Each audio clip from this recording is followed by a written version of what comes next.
Welcome back to Minority Med Project, where we discuss minority health, representation in medicine, and the issues shaping healthcare in our communities. Today marks a special milestone, the finale of our very first season. This first season was Foundations of Minority Health. Over the course of this journey, we've covered a wide range of critical topics from maternal mortality and stroke disparities to health literacy, environmental justice, and the fundamental power of trust in healthcare.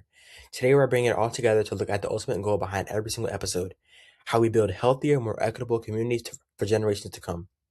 Throughout the season, one overarching truth has emerged again and again: health does not happen in a vacuum.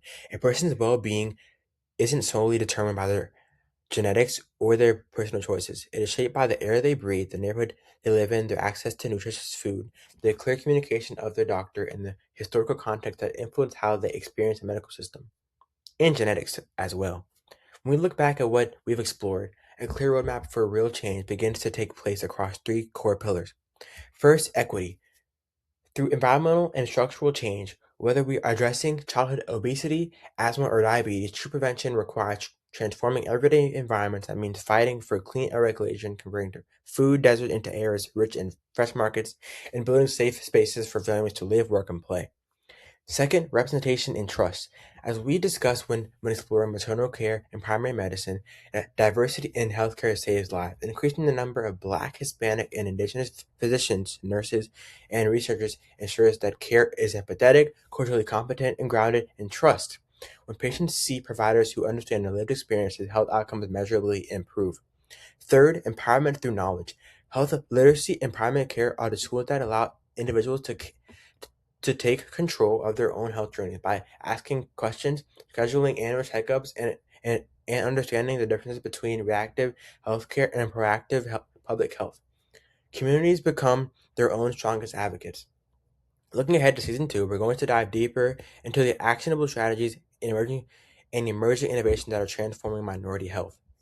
We will look into diseases and conditions that are affecting and were affecting certain populations. In our upcoming season, we'll also explore topics like digital health and different diseases that are prevalent in today's society. We may also feature interviews and/or special current event debriefs and synopsises where I will be breaking them down for you guys.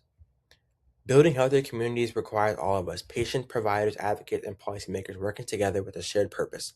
By staying informed, challenging systemic inequity, and uplifting one another, we can ensure that every individual has the opportunity to live a long, full, and healthy life. Thank you for tuning in for season one of Minority Med Project. Your support, listenership, and commitment to learning are what drive this work forward. Be sure to subscribe, follow, and stay connected with us on social media so you don't miss the launch of season two. This is Minority Med Project, educating, uplifting, and inspiring. See you next season.